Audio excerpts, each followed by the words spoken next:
제가 먼저 읽겠습니다. 너희가 쓴 문제에 대하여 말하면 남자가 여자를 가까이 아니함이 좋으나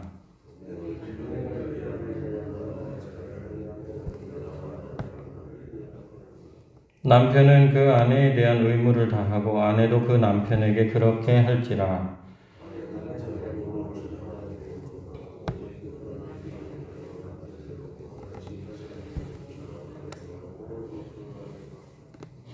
서로 분방하지 말라. 다만 기도할 틈을 얻기 위하여 합의상 얼마 동안은 하되 다시 합하라. 이는 너희가 절제 못함으로 말미암아 사탄이 너희를 시험하지 못하게 하려 함이라. 나는 모든 사람이 나와 같기를 원하노라. 그러나 각각 하나님께 받은 자기의 은사가 있으니 이 사람은 이러하고 저 사람은 저러하니라.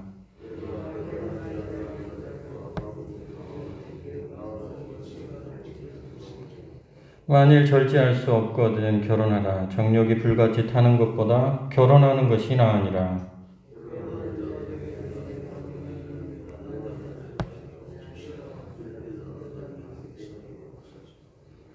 만일 갈라섰으면 그대로 지내든지 다시 그 남편과 화합하든지 하라. 남편도 아내를 버리지 말라.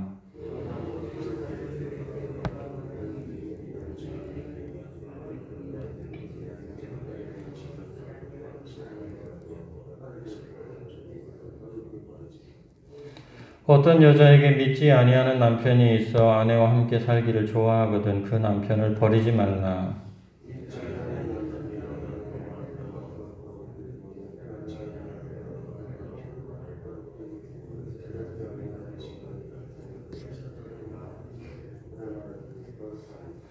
혹 믿지 아니하는 자가 갈리거든 갈리게 하라. 형제나 자매나 이런 일에 구애될 것이 없느니라. 그러나 하나님은 화평 중에서 너희를 부르셨느니라.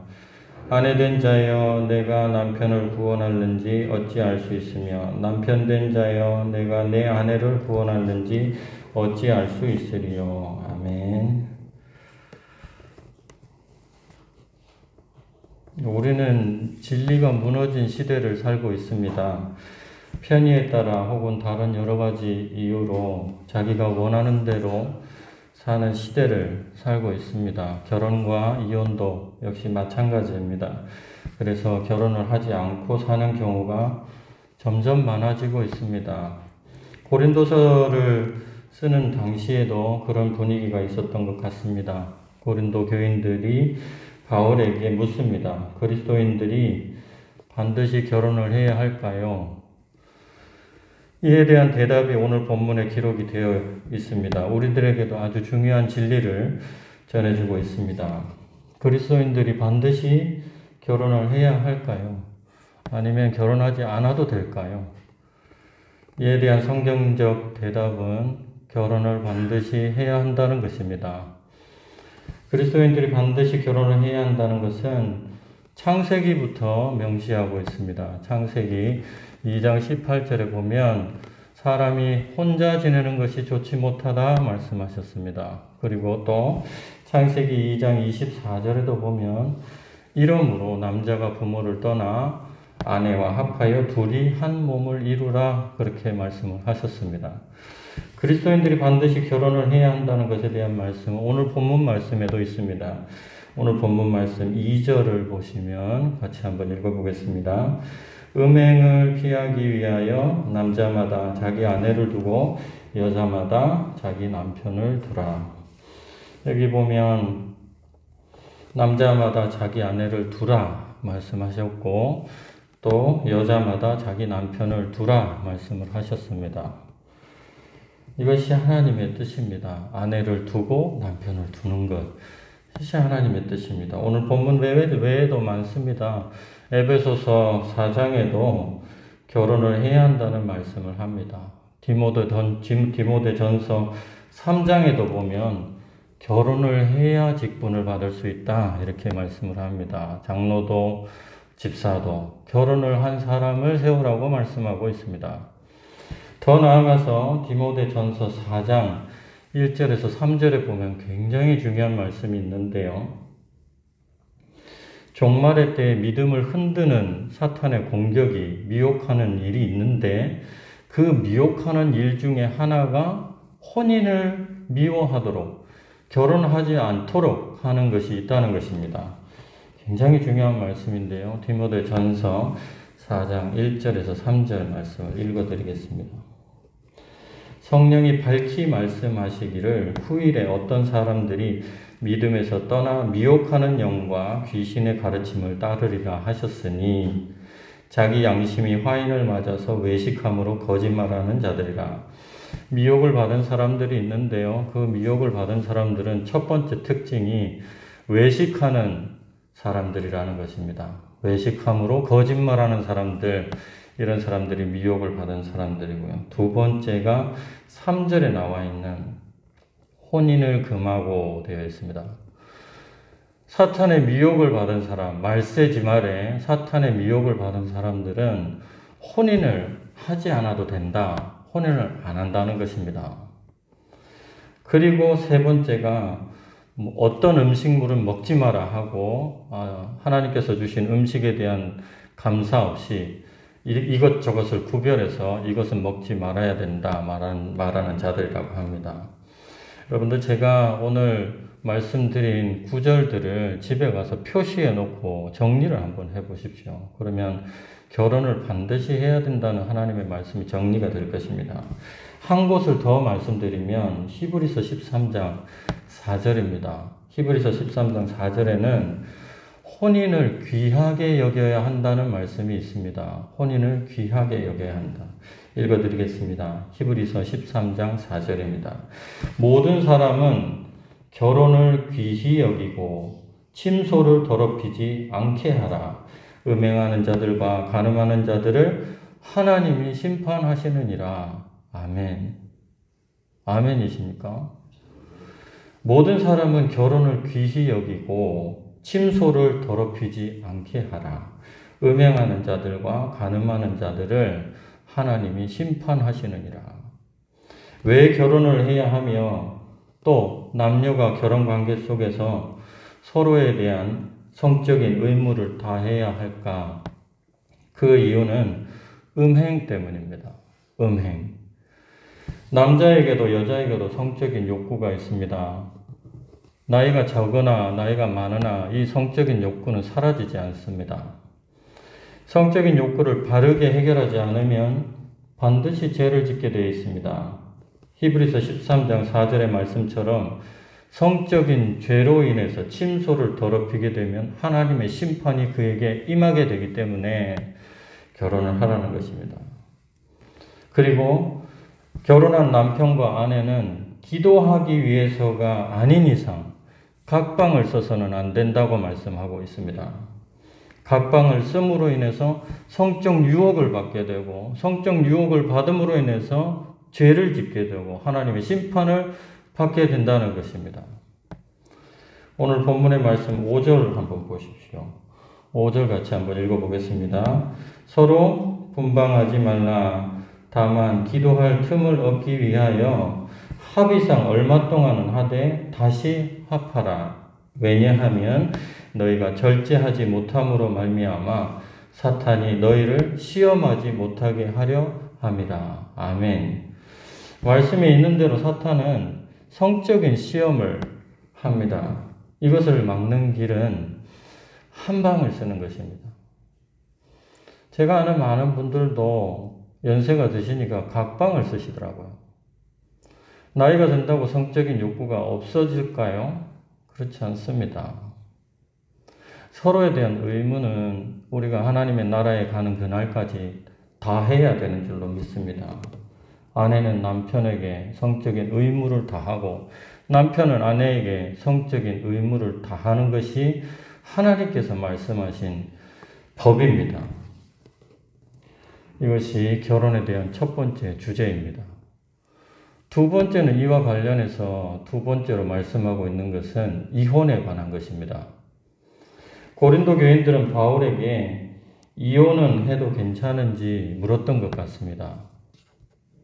바울 사도는 이혼에 대한 그들의 물음에 이혼하지 말라고 하셨습니다.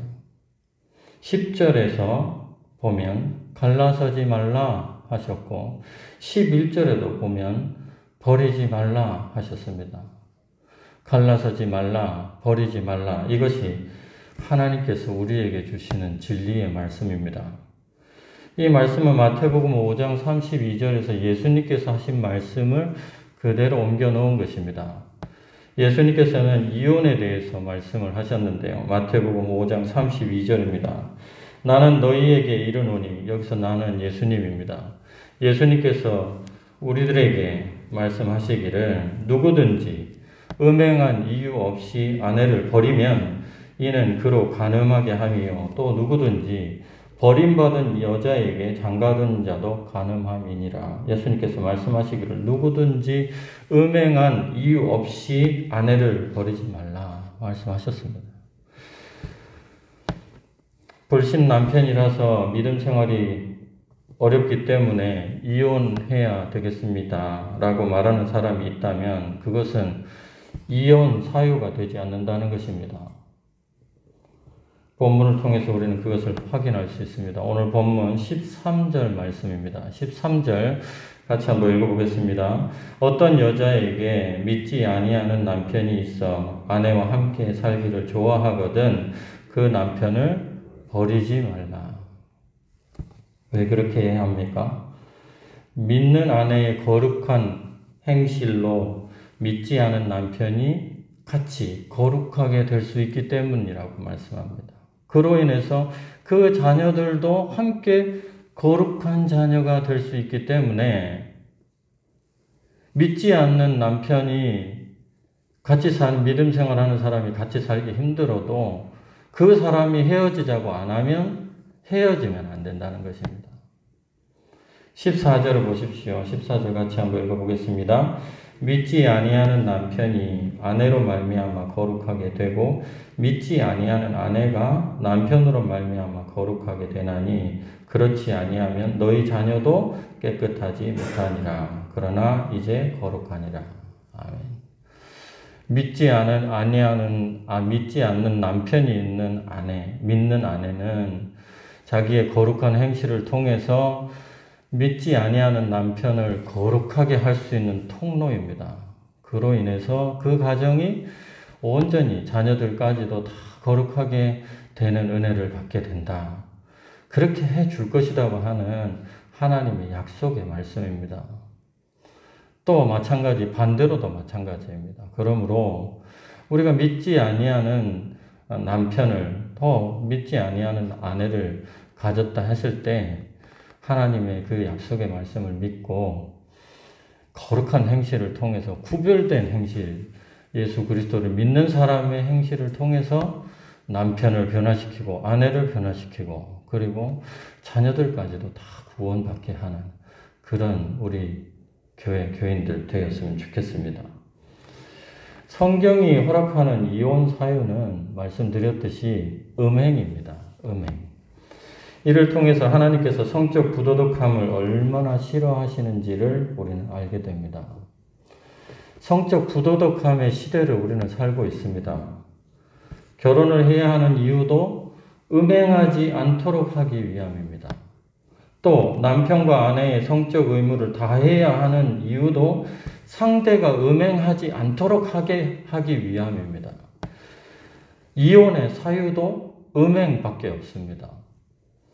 고린도후서 6장 14절에서 7장 1절에 보면 애초에 불신자들과 결혼을 하지 않는 것이 하나님의 뜻이라는 것을 알 수가 있습니다. 애초에. 그런데 14절만 한번 읽어드릴게요. 고린도후서 6장 14절인데요. 너희는 믿지 않는 자와 멍에를 함께 매지 말라.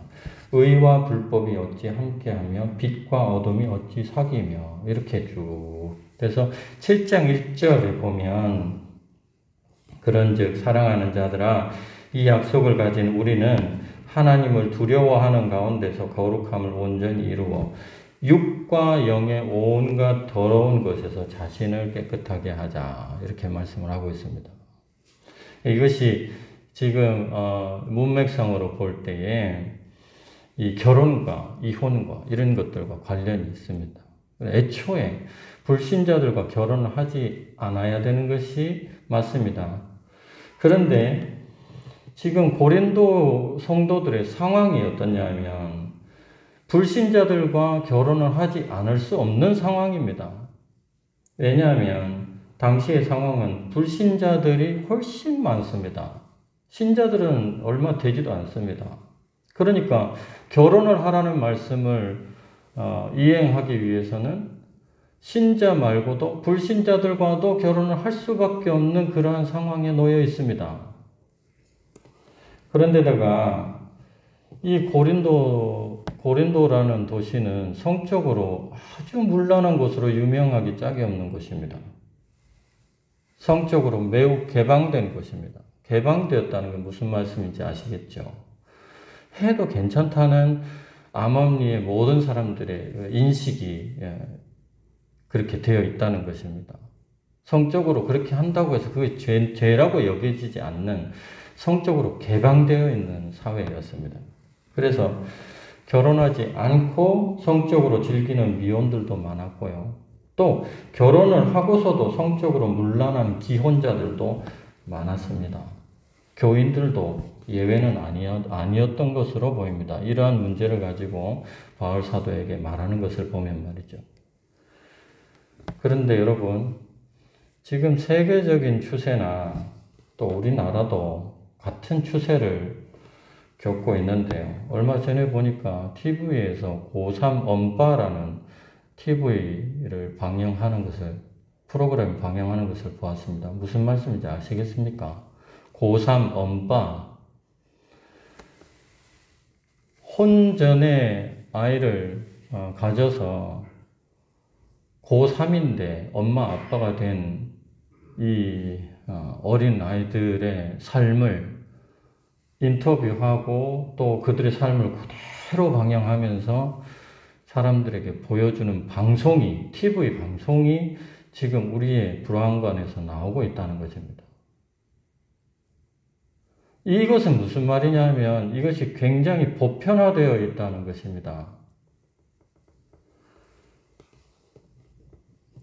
또 이런 것도 있습니다. 이혼한 사람들의 생각과 삶을 보여주는 돌싱글즈 이런 프로그램도 있고요. 또 예능 프로그램 중에 하나는 신발 벗고 돌싱 포맨이라는 예능 프로그램도 있습니다. 아주 웃으면서 봅니다. 그러나 이혼한 사람들의 이혼하는 것에 대하여 합법적으로 우리 모두가 다 이해하지 않느냐 하는 공감대를 지금 형성하고 있는 것입니다.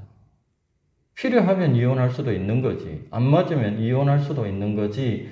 이러한 사회적 추세가 우리나라뿐만 아니라 전 세계적으로 그렇게 퍼져 있습니다. 말세가 아닐 수가 없습니다. 사랑하는 성도 여러분, 진리가 무너진 세대 속에 우리는 살고 있습니다. 우리의 자녀들도 그러한 세대 속에서 그러한 가치관을 가지고 살고 있습니다. 바라기는 저와 성도님들의 결혼 생활과 자녀들의 결혼 생활, 또 가정들이 미혼자들은 결혼을 했으면 좋겠고, 또 결혼을 한 가정들은 서로에게 의무를 다하는 남편과 아내였으면 좋겠습니다. 그래서 우리 교회 성도들, 또 우리 한국에 있는 또 전 세계에 있는 모든 성도들이 진리의 말씀을 따라서 좋은 그리스도인 가정을 이루고 하나님의 은혜를 많이 받게 되기를 바랍니다. 잠시 공동의 기도 제목을 가지고 기도하면 좋겠습니다. 먼저는 우리와 우리 자녀들의 결혼 생활이 건강하게 해주십시오. 행복하게 해주십시오. 그리고 미혼 자녀들이 결혼하게 해주십시오. 이런 기도 제목을 가지고 기도했으면 좋겠고요. 둘째는 나이지리아에서 사역하고 계시는 이재찬, 이은주 선교사님의 기도 제목인데 개종자들을 잘 섬기게 해달라고 기도했으면 좋겠습니다. 마지막으로는 우리 교회 성도님들 중에도 확진자가 계속해서 나오고 있습니다. 지금 강도사님 가정도 모두 확진이 되었고 지금 박 목사님도 지금 나와 계시지만 지금 확진 양성을 받았습니다. 아마 오늘 병원에 가면 양성 판정을 받을 것 같습니다. 이 외에도 한양재 어르신도 확진 판정을 받으셨고, 박현자 집사님도 확진 판정을 받으셔서 지금 회복하려고 하고 있습니다. 이 외에도 아마 많을 것입니다. 우리 확진된 분들 어렵습니다. 목이 많이 아픕니다. 잘 나을 수 있도록 우리 함께 이 시간에 하나님께 기도했으면 좋겠습니다. 통성으로 함께 기도하겠습니다. 좋으신 아버지 하나님 감사합니다. 아버지 하나님 말씀을 통하여 결혼과 이혼에 대해 하나님께서 기뻐하시는 가정에 대해서 묵상할 수 있도록 인도하여 주신 것을 감사합니다. 우리와 자녀들의 결혼 생활이 건강하고 행복하게 하시고 우리의 미혼 자녀들이 다 결혼할 수 있도록 하나님께서 은혜를 베풀어 주시옵소서. 하나님 아버지 나이지리아에 사역하시는 이재찬, 이은주 선교사님 개종자들을 얻게 되었고 하나님께서 주신 그 개종자들을 잘 섬기게 해달라고 기도 제목을 보내왔습니다. 하나님 아버지 개종자들을 잘 섬겨서 그들이 하나님의 일꾼들, 하나님의 용사들 다 될 수 있도록 하나님 도와주시옵소서. 하나님 아버지 우리 교회 성도들 중에 확진된 자가 분들이 많이 계십니다. 계속해서 나오고 있습니다. 아버지 하나님 강도사님 가정 어린아이들까지 있는데 하나님 그 가정을 붙들어 주시고 또 박목사님 가정도 붙들어 주시고 또 우리 한양지 어르신도 하나님 붙들어 주시고 회복시켜 주시고 박현자 집사님 가정 붙들어 주시고 아버지 하나님 이 외에도 확진된 모든 가정들 하나님께서 붙들어 주셔서 속히 바르게 온전히 회복될 수 있도록 인도하여 주시옵소서. 좋으신 아버지 하나님 감사합니다. 이 새벽에 나와서 하나님의 성전에서 하나님께 기도드리며 하루를 시작할 수 있도록 저희들에게 은혜를 베풀어 주신 것을 감사합니다. 좋으신 아버지 하나님 오늘도 저희들이 하나님을 의식하면서 바르게 하나님의 사람으로 살아갈 수 있도록 인도하여 주시옵소서. 우리의 도움이 필요한 분들에게 도움을 줄 수 있는 우리들 되게 하여 주시고 우리의 자녀들 하나님의 뜻 가운데서 진리 가운데 걸어갈 수 있도록 인도하여 주시옵소서. 모든 말씀 예수님의 이름으로 기도드립니다. 아멘. 하늘에 계신 우리 아버지여 이름이 거룩히 여김을 받으시오며 나라가 임하시오며 뜻이 하늘에서 이루어진 것 같이 땅에서도 이루어지이다. 오늘 우리에게 일용할 양식을 주시옵고 우리가 우리에게 죄 지은 자를 사하여 준 것 같이 우리 죄를 사하여 주시옵고 우리를 시험에 들게 하지 마시옵고 다만 악에서 구하시옵소서. 나라와 권세와 영광이 아버지께 영원히 있사옵나이다. 아멘.